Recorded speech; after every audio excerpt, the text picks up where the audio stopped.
নমস্কার, অমৃতার পরিবারে আপনাদের সবাইকে স্বাগত। আশা করি সবাই ভালো আছেন, আমিও খুব ভালো আছি। আজকে তো শিবরাত্রি, একটা ভালো দিন। এই শিবরাত্রিতে তো অনেকেই উপাস করে, ছেলে মেয়ে বউ বয়স্করা সবাই। বেশিরভাগ কম বয়সের মেয়েরাই করে, যেহেতু শিবের উপাস করে, সবাই বলে ভালো বর পাওয়া যায়। কিন্তু আমার ছেলেটা মানে বাবাই ছোটোর থেকে এই শিবরাত্রি উপাস করে। তো ওকে আমরা কোনোদিন বারণও করিনি। তারপর আমাদের প্রথম প্রথম ওই মন্দিরে জল ঢালতে যেত। তো বড় হওয়ার পর লজ্জা পায় বলে তো আমাদের ঘরেই শিব ছিল, শিব ঠাকুর। ওর বাবা তারকেশ্বর থেকে শিবলিঙ্গ এনেছিল, ওইটাতেই জল ঢালে। আবার ওইটা একটু জল ঢালতে ঢালতে অনেক বছরে তো একটু ছোট্ট ভেঙেও গেছে। তাই এই বছরে ও নিজে হাতে মানে একটা শিবলিঙ্গ নতুন কিনে এনেছে। ওইটাই আজকে ও জল ঢালবে, উপাস করেছে। তাই চলুন, আমি এখন ঠাকুর ঘরে যাচ্ছি, দেখি। আমরা কেউ উপাস করিনি না, আমি উপাস করিনি, দিদিও উপাস করেনি। আমি করি নীলের উপাস। আমি ওই মানে ছোটোবেলায় করেছি শিবরাত্রি। তো এখন আমি ওই নীলের উপাস করি, নীলের ঘরে বাতি দেই। আর শিবরাত্রিটা করা হয় না, মানে বাবাই করে। তাই বাবাইকে একটু আমরা হেল্প করি। হেল্প বলতে কি, যেহেতু উপাস করি না, ওই কাছে কাছে থাকি, বলে তোমরা একটু থাকো। আর একদম নিষ্ঠা নিয়মভাবে ও খুব সুন্দর জল ঢালে। চলুন। তো চলে এসেছি আমি আমাদের ঠাকুর ঘরে। তার আগেই বাবাই আর ওর বম্মা মানে দিদি চলে এসেছে ঠাকুর ঘরে। ঠাকুর ঘরে এসে সব জোগাড়যন্ত্রী করছে, ফল টল সব ধুয়ে নিচ্ছে। আর ঠাকুরকে স্নান করানোর জন্য, অভিষেক করানোর জন্য যা যা লাগে বাবাই সব রেডি করছে। তো আমার সঙ্গে আপনারা থাকুন, কিভাবে বাবাই পুজোটা করে আমিও দেখবো। আপনারাও আমাদের সঙ্গে আমার সঙ্গে সঙ্গে দেখুন, খুব ভালো লাগবে। ওর মানে এত নিষ্ঠাভাবে পুজোটা করে না, মানে মুগ্ধ হয়ে যায় আমি নিজেই। এই যে এখানে হচ্ছে শিব ঠাকুরের যে জলটা আর কি, মানে দুধ দিল আর কি বাবা, এটা সিদ্ধি। এই যে দুধের মধ্যে একটু সিদ্ধি দিল। হ্যাঁ, সব আস্তে আস্তে, যেহেতু এখনো লাগেনি, কি বলে ওটাকে, শিব চতুর্দশী। হ্যাঁ, শিব চতুর্দশী যেহেতু এখনো লাগেনি, তাই সব আয়োজন করছে বাবাই। বন্ধুরা আপনারা দেখুন কি সুন্দর করে ও মানে পালন করে সব কিছু, আমরা তাকিয়ে থাকি।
শিব ঠাকুরের অভিষেক হয়ে গেছে, ঘি মধু পঞ্চামৃত দিয়ে।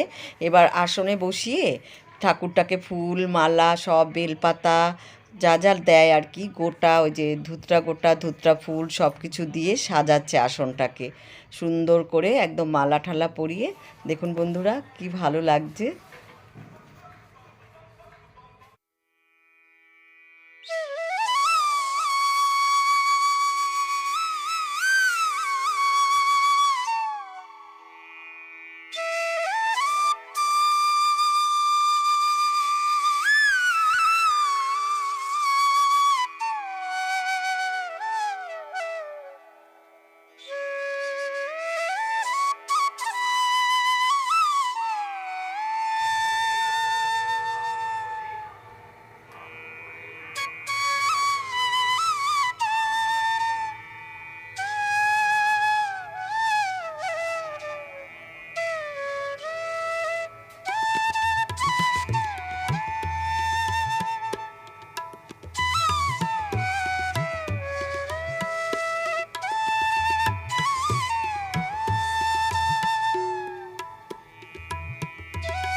তো বন্ধুরা, আমাদের শিব পুজো হয়ে গেল, মানে বাবাই জল ঠল ঢাললো, পুজো টুজো দিয়ে শেষ করলো। এবার ও হচ্ছে ব্রত ভঙ্গ করবে আর কি, উপাস ভঙ্গ করবে। এই পর্যন্তই আমার ভিডিও। যদি আমার ভিডিও আপনাদের ভালো লাগে তবে প্লিজ প্লিজ লাইক করবেন, কমেন্ট করবেন, শেয়ার করবেন, আর অমৃতার পরিবারকে প্লিজ প্লিজ সাবস্ক্রাইব করবেন। দেখা হবে আরেকটা অন্য ব্লগে। টাটা।